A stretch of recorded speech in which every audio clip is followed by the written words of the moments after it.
Há uma perspectiva pouco explorada sobre o dinheiro. Em vez de um adversário a ser temido, ele pode ser visto como um instrumento que responde aos nossos comandos. Esse conhecimento, transmitido ao longo de milênios, resistiu ao tempo, à perseguição e às mudanças históricas, sendo preservado com zelo por famílias que acumularam fortuna e influência. Agora, é possível entender os fundamentos que permitiram a transformação de indivíduos em situação de vulnerabilidade em empreendedores bem-sucedidos e de pessoas comuns em referências de prosperidade.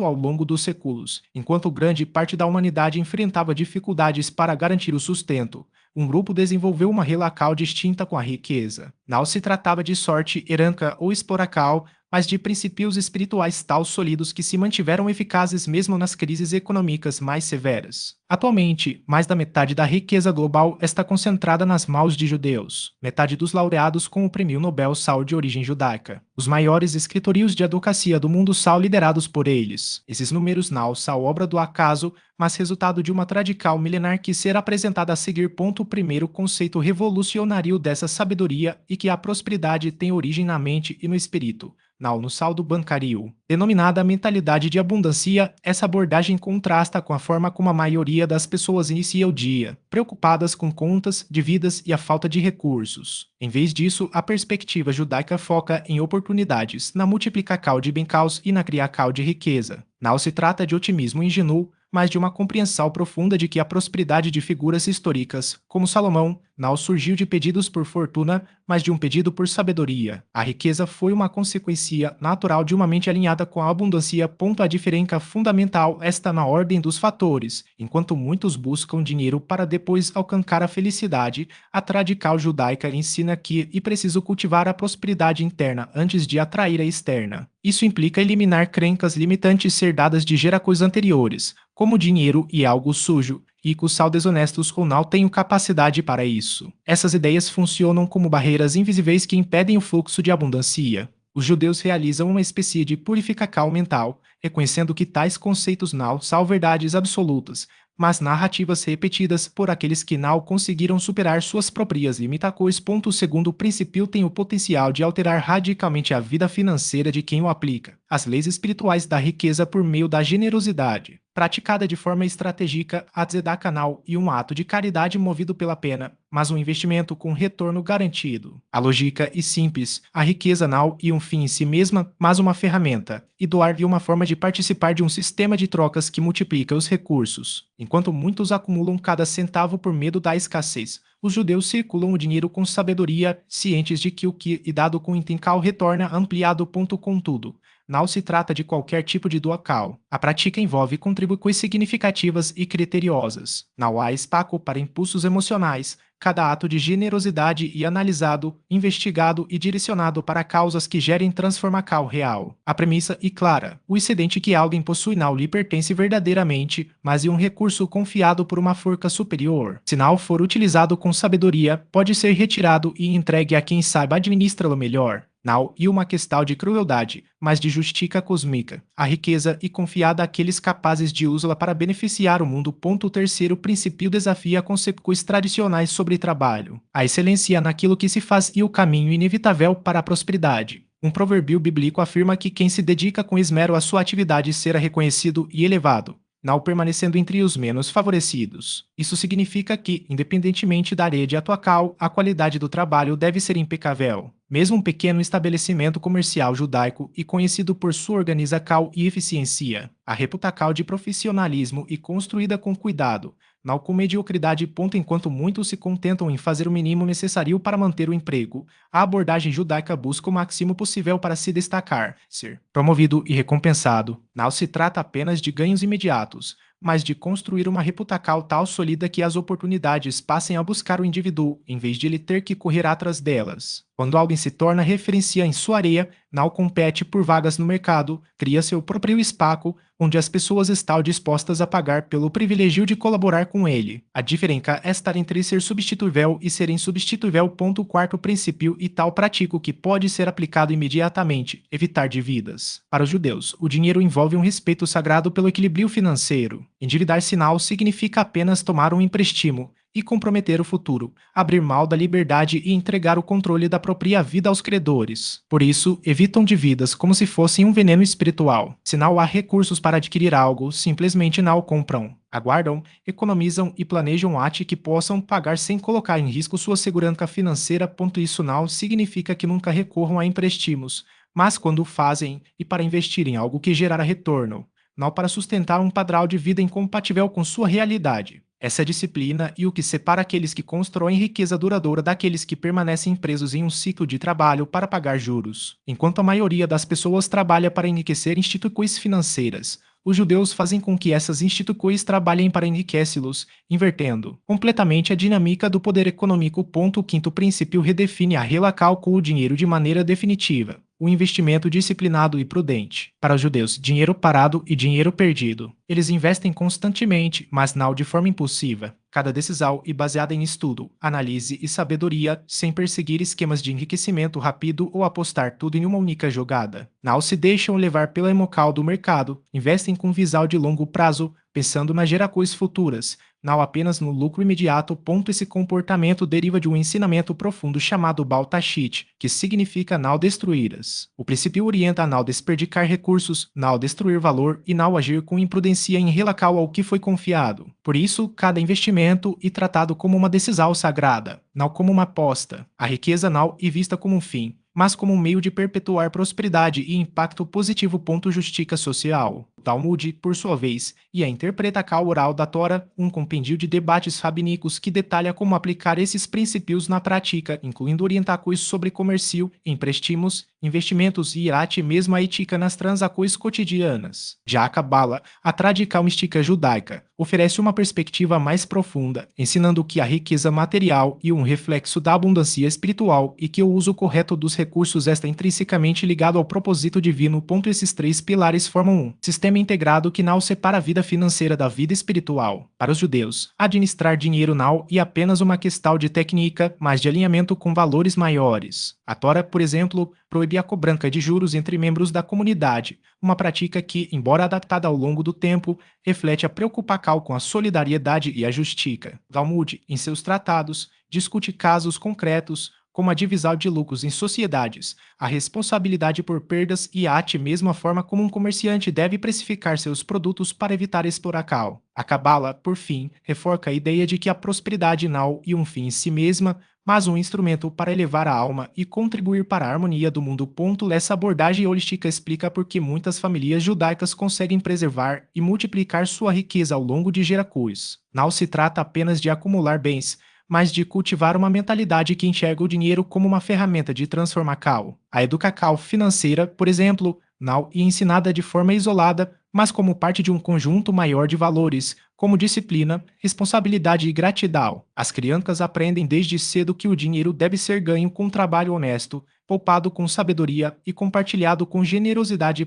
Além disso, a ênfase na ética nos negócios cria um ciclo virtuoso. Empresas que operam com transparência e justiça tendem a atrair clientes leais e parceiros confiáveis, o que, por sua vez, fortalece sua reputação e sustentabilidade. Investimentos alinhados com o princípio de Tikkun Olam não apenas geram retorno financeiro, mas também impacto social, ambiental ou comunitário, reforçando a ideia de que a verdadeira prosperidade é aquela que beneficia a todos. Outro aspecto fundamental é a resiliência. A história judaica, marcada por perseguições e deslocamentos forçados, ensinou a importância de construir patrimônios portáteis e diversificados. Terras, imóveis e negócios locais podem ser perdidos, mas o conhecimento, as redes de relacionamento e os investimentos em ativos globais oferecem segurança mesmo em tempos de crise. Essa mentalidade explica por que muitas famílias judaicas conseguiram reconstruir suas fortunas após perdas devastadoras, como as ocorridas durante a Segunda Guerra Mundial. Por fim, a combinação de planejamento de longo prazo, educação financeira e ética nos negócios criou um legado que transcende o aspecto material. Não se trata apenas de deixar heranças,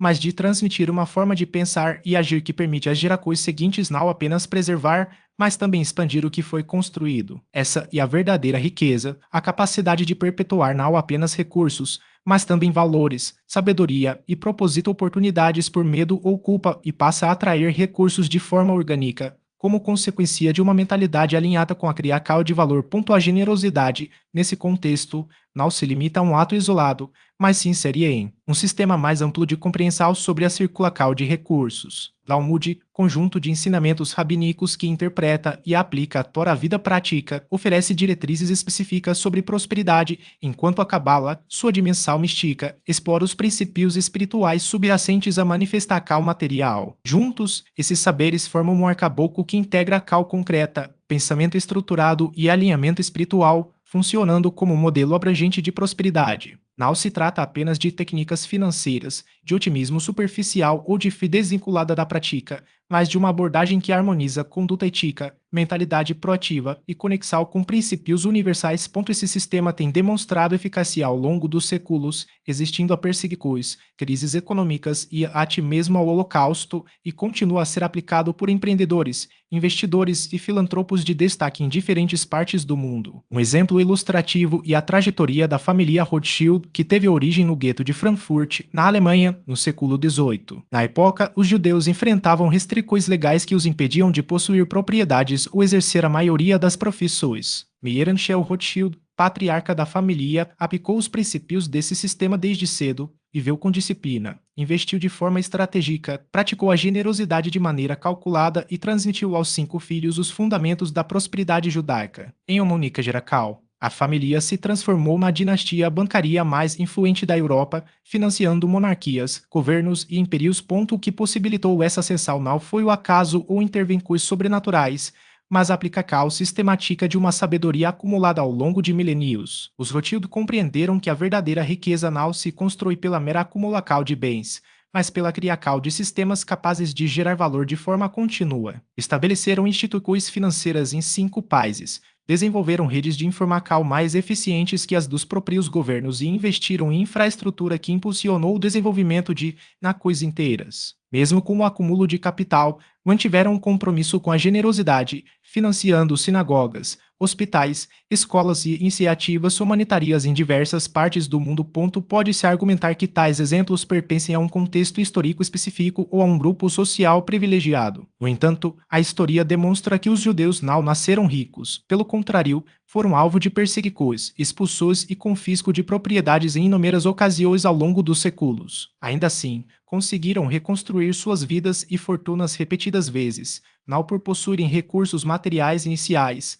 mas por carregarem consigo um conhecimento que não pode ser confiscado, a mentalidade de abundância que persiste independentemente das circunstâncias externas. Essa mesma sabedoria está acessível a qualquer pessoa disposta a estudá-la e aplicá-la. Os 18 princípios judaicos para a prosperidade financeira não são um segredo restrito a uma elite, mas um conjunto de ensinamentos disponíveis para quem se dispuser a apreendê-los. A questão, portanto, não e se a prosperidade é possível, mas se haver a disposição para substituir padrões limitantes por uma abordagem fundamentada em princípios comprovados. O primeiro passo nesse processo é identificar e desconstruir crenças herdadas sobre dinheiro. Muitas pessoas carregam ideias como dinheiro e sujo, riqueza e para poucos ou não mereco abundância que funcionam como barreiras invisíveis ao crescimento financeiro. Um exercício simples consiste em refletir, em um momento de silêncio, sobre quais dessas crenças foram transmitidas pela família ou pelo ambiente social. Uma vez identificadas, e possível substituí-las por afirmações que reflitam uma nova perspectiva, como o dinheiro e uma ferramenta para criar impacto ou abundância e um direito natural quando alinhada ao propósito.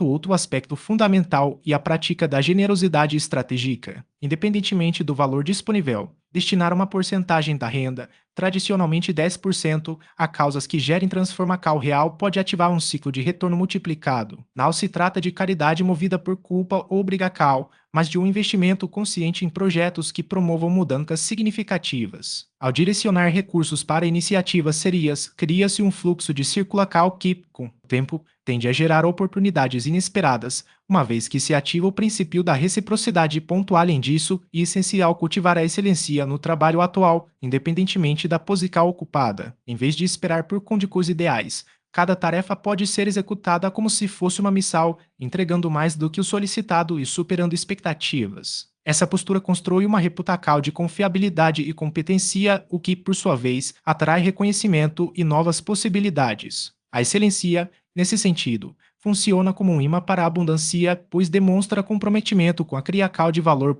Outro ponto crítico e a interrupção do ciclo de endividamento. Dívidas contraídas para consumo, sem geracal de retorno, representam uma forma de escravidão financeira que limita a capacidade de investimento e crescimento. Um planejamento realista que inclua a listagem de todas as obrigações, a negociação de prazos e a definição de um cronograma viável de pagamento e o primeiro passo para recuperar o controle sobre as finanças. Comprometer-se a evitar novos endividamentos por consumo é igualmente importante, pois permite direcionar recursos para ativos que gerem retorno no longo prazo. Um investimento disciplinado, mesmo que com valores modestos, e outro hábito transformador. Separar uma porcentagem fixa da renda, como 5%, para aplicações financeiras, independentemente do instrumento escolhido inicialmente, estabelece o fundamento para a construção de patrimônio.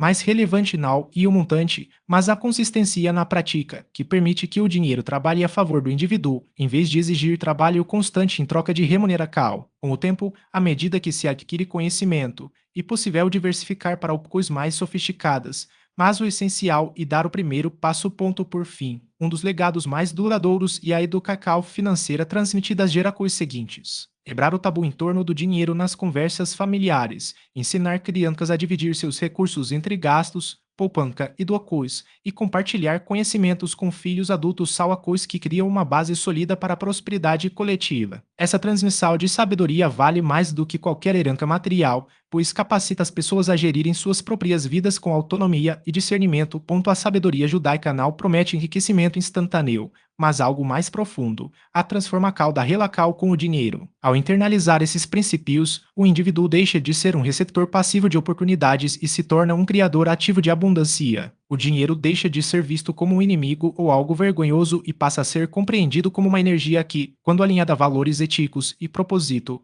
pode ser canalizada para gerar impacto positivo. Dominar esses princípios significa operar em uma frequência que atrai recursos de forma natural, pois a mentalidade de prosperidade elimina os bloqueios que antes repeliam oportunidades. A transição da escassez para a abundância não ocorre por acaso, mas pela adoção consciente de padrões mentais e comportamentais que alinham a cal em tencal. As crenças limitantes, antes aceitas como verdades absolutas, perdem força quando confrontadas com a compreensão de que a prosperidade e um estado acessível a quem se dispõe a cultivá-lo. O desperdício de recursos, seja de tempo, energia ou capital, cede lugar a uma gestão estratégica, onde cada decisão é avaliada pelo seu potencial de multiplicação, não apenas de retorno imediato. A necessidade de validação externa, que muitas vezes direciona escolhas financeiras, e substituída por um propósito claro, onde o valor não está no que se possui, mas no que se constrói. A vitimização diante das circunstâncias econômicas dá lugar à responsabilidade ativa, reconhecendo que a realidade é moldada pelas ações diárias, não por forças externas incontroláveis. A história de povos que enfrentaram adversidades extremas e, ainda assim, reconstruíram sua prosperidade ilustra que a verdadeira riqueza não reside em bens materiais, mas na capacidade de preservar e aplicar conhecimentos que transcendem gerações. O que, internalizado, princípios, valores e sabedoria permanece inalterado, independentemente das perdas externas. A mentalidade de abundância, uma vez desenvolvida, torna-se um ativo intangível, mas de valor inestimável, pois é ela que permite a reconstrução contínua, mesmo diante de desafios. A habilidade de criar prosperidade não é um dom concedido a poucos, mas uma competência acessível a quem se dedica a aprimorá-la. A escolha diante desse conhecimento é simples: mantê-lo como informação passiva ou transforma-lo em acal. Ignorar os princípios aprendidos significa permanecer nos mesmos ciclos que perpetuam a escassez. Aplica-los, por outro lado, exige disciplina, mas abre caminho para uma transformação tangível. A abundância não é um privilégio reservado a uma elite, mas uma possibilidade concreta para quem compreende e respeita as leis que a regem. Não há segredos ocultos ou vantagens inalcançáveis. O que diferencia aqueles que prosperam dos que permanecem estagnados não é a sorte ou acesso a recursos exclusivos, mas a disposição de agir de acordo com princípios universais. Esses princípios, agora acessíveis, não exigem fé cega, mas sim aplicação consistente. A diferença entre o presente e o futuro financeiro não será determinada por fatores externos, mas pela decisão de incorporar ou negligenciar o que foi compreendido. A jornada de transformar Cal Nau começa em um futuro distante, mas no momento presente. A Cal imediata, mesmo que pequena, tem um peso maior do que a Intencal adiada. Um único princípio colocado em prática hoje pode gerar resultados mais significativos do que a mera acumulação de conhecimento sem aplicar Cal. A sabedoria, quando aliada à Cal, torna-se um instrumento de mudança. Isolada, permanece apenas como teoria. O dinheiro, como energia, responde à clareza de propósito e à autoridade de quem o direciona. Não se trata de implorar por recursos, mas de comandá-los com a segurança de quem compreende as leis que os governam. A inveja dos bem-sucedidos é substituída pela adocal dos mesmos princípios que os levaram à prosperidade. O milagre não está em esperar por uma intervenção externa, mas em ativar a transformação interna que redefine a relação com a abundância. O conhecimento adquirido e uma chave, mas seu valor só se realiza quando utilizada. Guarda-la sem a cal e como possuir um mapa sem jamais iniciar a viagem. A porta da abundância permanece trancada para quem hesita, mas se abre para quem agirá com determinação. A escolha sempre esteve e continuará nas mãos de quem decide agir. A prosperidade não é imposta, mas oferecida a quem se dispõe a recebê-la e aplica-la. O fim de uma etapa marca o início de outra, onde o indivíduo deixa de ser um espectador passivo e assume o papel de criador consciente de sua realidade. As ferramentas, os princípios e os segredos que construíram fortunas ao longo da história estão agora disponíveis. Esta decidir se será usadas para construir um futuro de abundância ou se permanecerá como conhecimento não aplicado. A riqueza não e fruto do acaso, mas da aplicação sistemática de princípios testados e comprovados. Não e um privilégio, mas uma consequência de escolhas alinhadas com leis universais. O sistema completo, validado por milênios, está ao alcance. Seu uso requer sabedoria, gratidão e responsabilidade, e os resultados, a multiplicação visível dos recursos, será a recompensa natural de quem se dispõe a acomodar a abundância com a autoridade que sempre lhe pertenceu.